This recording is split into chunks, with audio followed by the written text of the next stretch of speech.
Hello everyone, welcome to my channel. आज का जो टॉपिक है वो है प्रेपोजिशन। ठीक है, तो प्रेपोजिशन क्या होता है वो देख लेते हैं। प्रेपोजिशन वो वर्ड्स होते हैं जो हमारा रिलेशन दिखाते हैं। क्या दिखाते हैं? रिलेशन दिखाते हैं। किनके बीच में? नाउन या प्रोनाउन हो उनका दूसरे वर्ड सेंटेंस में, नाउन या प्रोनाउन का सेंटेंस के दूसरे वर्ड्स के साथ क्या रिलेशनशिप है, बेसिकली उनकी क्या पोजीशन है, वो किस तरीके से उससे अटैच है, ये बताते हैं प्रेपोजिशन। जैसे कि एग्जाम्पल देख लेते हैं।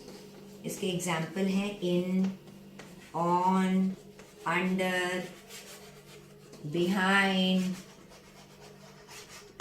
Over, into, across, in front of. ऐसे बहुत सारे प्रेपोजिशन है जो आपको आपके स्क्रीन पे दिख रहे होंगे।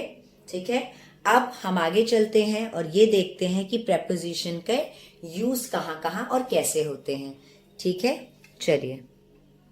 चलिए तो जो दो प्रेपोजिशन हैं जिनके बारे में आज हम डिस्कस करने वाले हैं एज अ डिफरेंस के फॉर्म में, वो है इन और इनटू। ठीक है, इन भी एक प्रेपोजिशन होता है और इनटू भी एक प्रेपोजिशन होता है। बेसिकली ये दोनों ही सेंटेंस में नाउन प्रोनाउन का रिलेशन बाकी वर्ड्स के साथ दिखाते हैं। अब इनका सुनने में तो इट साउंड्स ऑलमोस्ट सेम, लेकिन इनका जो डिफरेंस होता है बहुत माइन्यूट होता है। ठीक है, सबसे पहले देख लेते हैं इन। इन हम तब यूज करते हैं जब कोई चीज किसी चीज के अंदर रखी हो। जैसे कि the ball is in the jar. ठीक है, बॉल जार के अंदर रखी हुई है। ठीक है, कोई चीज अंदर रखी हुई है, उसके लिए हम इन का यूज करेंगे। और इनटू हम कब यूज करते हैं? जब ये बॉल है, ये बाहर रखी है और बाहर से उठा के मैंने इसको अंदर डाल दिया। इस बॉल को मैंने बाहर से उठा के अंदर डाल दिया। अल्टीमेटली जब कोई चीज बाहर से अंदर जाएगी तो हम किसका यूज करेंगे? इनटू का। The ball is into the jar. ठीक है, जब कोई चीज बाहर से अंदर जाएगी तो हम क्या यूज करेंगे? इनटू का यूज करेंगे। ठीक है, अब इसका एक डिफरेंस और होता है, वो हम देख लेते हैं।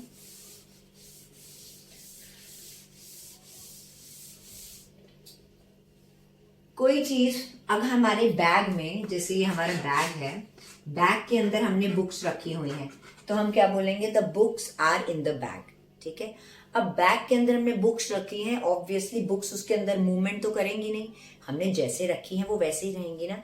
लेकिन अगर मुझे बोलना है फिश पानी के अंदर है, तो मैं बोलूंगी the fish is into the pond. Why?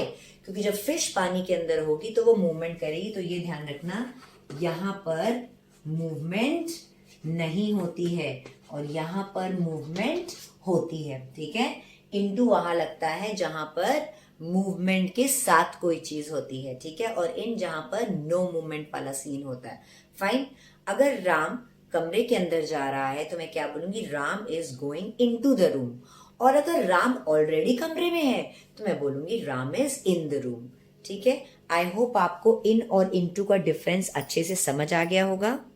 चलिए, अब हमारे पास जो नेक्स्ट प्रेपोजिशन मैं आपसे डिस्कस करने जा रही हूँ वो आप देख सकते हैं। एक है अमंग और बिटवीन, इनका डिफरेंस मैं आपसे डिस्कस करूंगी। और नेक्स्ट है हमारा ऑन और अपॉन। ठीक है, ये चारों ही प्रेपोजिशन ही होते हैं, लेकिन मैंने इनको साथ में इसलिए लिया है क्योंकि ये लोग कई हद तक सिमिलर हैं। बस कुछ चीजों का इन दोनों के बीच में डिफरेंस होता है और वही डिफरेंस मैं आपको डिस्कस करने के लिए इसको मैंने एक साथ लिया है। ठीक है, अमंग का यूज भी तब होता है जब हमें कोई चीज बांटनी होती है किसी के बीच में, और बिटवीन का भी यूज होता है जब हमें किसी के बीच की बात होती है बेसिकली। ठीक है, लेकिन जब दोनों ही बीच की बात होती है तो दोनों में डिफरेंस क्या है? डिफरेंस दोनों में इतना है कि बिटवीन तब होता है जब दो लोगों के बीच में किसी चीज का बंटवारा हो रहा हो। ठीक है, divide this cake between Ram and Shyam. इस केक को राम और श्याम के बीच में बांट दो। सिर्फ दो लोगों के बीच में अगर कोई चीज को बांटना है तो आप क्या यूज करोगे? Between. Sita is sitting between Ram and Shyam. तो सीता कहाँ बैठी है? राम और श्याम। बेसिकली दो लोगों के बीच के बंटवारे की या बीच में बैठने की या बीच में खड़े होने की बात ये करता है। ठीक, अब नेक्स्ट हम आ जाते हैं अमंग। अमंग भी बीच होता है, लेकिन ये बहुत सारे लोगों के बीच में होता है। यहाँ बहुत सारे लोग हैं, इन सब के बीच में अगर मुझे केक को डिवाइड करना है तो मैं क्या बोलूंगी, distribute the cake among the children, क्योंकि बच्चे यहाँ ज्यादा हैं। जब 2 से ज्यादा लोगों के बीच में कोई चीज डिवाइड करनी होती है तो हम अमंग का यूज करेंगे, और जब सिर्फ 2 लोगों में कोई चीज डिवाइड करनी होती है तो हम बिटवीन का यूज करेंगे। ठीक है, अब आगे चलते हैं ऑन और अपॉन। ऑन और अपॉन दोनों ही जब हम किसी चीज के ऊपर बैठते हैं, ठीक है, जब हम किसी चीज के ऊपर रखना, बैठना, खाना कुछ भी करते हैं तो वो ऊपर की जो पोजीशन है दिखाने के लिए हम ऑन या अपॉन का यूज करते हैं। तो दोनों में बस छोटा सा डिफरेंस है।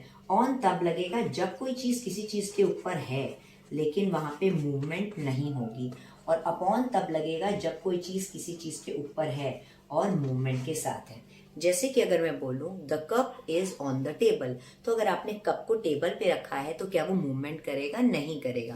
लेकिन अगर मैं बोलूंगी the cat is upon the table, क्यों? क्योंकि अगर कैट टेबल के ऊपर होगी तो वो मूवमेंट जरूर करेगी। ठीक है, ये एक छोटा सा डिफरेंस था इनके बीच में।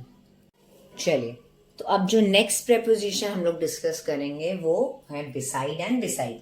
ये दोनों ही प्रेपोजिशन होते हैं और इन दोनों में ही बस एक एस का डिफरेंस होता है, लेकिन इसका मीनिंग बिल्कुल डिफरेंट है एक दूसरे से। कैसे, देख लेते हैं। ये वाला बिसाइड मतलब होता है जब हम किसी के बगल में बैठे होते हैं, ठीक है, नेक्स्ट टू बेसिकली, ठीक है, बिल्कुल बगल में। और इस बिसाइड्स का मतलब होता है अलावा, ठीक है, किसी चीज के अलावा। ठीक, अगर मैं बोलूं Ram is sitting beside me, तो कौन सा बिसाइड आएगा? राम मेरे बगल में बैठा है। लेकिन अगर मैं बोलूं राम को एक नोटबुक के अलावा कुछ नहीं चाहिए, Ram wants nothing besides a notebook, तो ये वाला आएगा कि उसको एक नोटबुक के अलावा और कुछ भी नहीं चाहिए। तो ये वाला beside BESIDE means, beside means बगल में या next to, and BESIDS besides मतलब अतिरिक्त, अलावा, कि इन सब के अलावा मुझे कुछ नहीं चाहिए। ठीक है, एक बार आप फिर से देख लीजिए बिसाइड एंड बिसाइड्स में डिफरेंस। अब हम लोग कुछ प्रेपोजिशन जनरल जो हमारे जनरल यूज में आते हैं उन सबको मैं एक साथ लिख के आपको उसके मीनिंग 1 बाय 1 क्लियर करती हूँ। ओके, अब आप देख सकते हैं ये प्रेपोजिशन जो मैंने बोर्ड पे लिख रखी हैं ये बहुत ही कॉमन या जनरली मेन जो यूजेस होते हैं इन्हीं प्रेपोजिशंस के होते हैं। इसमें मैं आपको एक एक प्रेपोजिशन का इंडिविजुअली जो एक पर्टिकुलरली जगह पे यूज होते हैं वो बता के इसको एक्सप्लेन करती रहती हूँ। ठीक है, कॉमन प्रेपोजिशन सबसे पहला है ऑन। ऑन मतलब जब कोई चीज किसी चीज के ऊपर रखी होती है तो हम ऑन का यूज करते हैं। The book is on the table. In जब कोई चीज किसी चीज के अंदर होती है। The boy is in the room. Under, under मतलब जब कोई चीज किसी के नीचे होती है। The boy is sitting under the tree. ठीक है, बिहाइंड, बिहाइंड मतलब पीछे। Why are you standing behind me, तुम मेरे पीछे क्यों खड़े हो।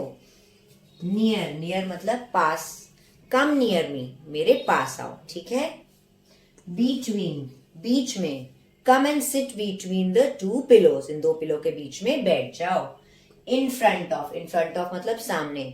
Don't stand in front of me, मेरे सामने मत खड़े हो। फॉरवर्ड एंड बैकवर्ड, फॉरवर्ड मतलब आगे आओ, बैकवर्ड मतलब पीछे जाओ। कम फॉरवर्ड, आगे आओ। मूव बैकवर्ड, पीछे जाओ। ठीक, अलोंग, अलोंग मतलब साथ साथ। Don't come along with me, मेरे साथ मत आओ, मेरे साथ साथ मत आओ। Ram is walking along the road, along the road मतलब रोड जैसे जैसे जा रही है रोड के साथ साथ वो भी मतलब उस रोड पे वो चल रहा है। ठीक है, नेक्स्ट अक्रॉस। अक्रॉस मतलब जब कोई किसी चीज को पार करके है। Ram is living across the river मतलब रिवर को पार करके। ठीक है, there is a beautiful tent house across the Ganga. Across the Ganga मतलब गंगा को पार करके वहां पे एक बहुत सुंदर सा टेंट हाउस है। नेक्स्ट ऑफ, ऑफ मतलब किसी से ऐसा कनेक्शन होता है जैसे से वाली बात होती है। ठीक है, get out of this room, इस रूम से चले जाओ। ठीक है, फॉर, फॉर मतलब होता है के लिए। You are doing this for your parents, तुम ये अपने माँ बाप के लिए, जहां के लिए वाली बात होती है तब हम फॉर का यूज करते हैं। फ्रॉम, फ्रॉम भी से होता है लेकिन इसका से देखो कैसे डिफरेंट होता है। Radha is suffering from fever. ठीक है, किसी चीज से ग्रसित होना। ठीक, एट बेसिकली किसी पर्टिकुलर जगह, पर्टिकुलर टाइम, पर्टिकुलर किसी की भी चीज की पर्टिकुलरिटी दिखाने के लिए, जैसे मैं बोलती हूँ लुक एट द बोर्ड, मतलब मैंने पर्टिकुलर एक जगह बताई है जहां पे आपको देखने के लिए बोला है, ठीक है। नेक्स्ट, विद मतलब साथ में, कम विद मी, मेरे साथ आओ, ठीक है। ऐसे ही बहुत सारे प्रेपोजिशन होते हैं। इसके अलावा भी अगर कोई कॉमन ऐसा प्रेपोजिशन बच रहा है जो मैं एक्सप्लेन नहीं किया है तो आप मुझे कमेंट करके जरूर बताइएगा, मैं उन प्रेपोजिशन पे एक वीडियो और बना दूंगी, ठीक है। अभी तक के लिए thank you so much and please like, share and subscribe.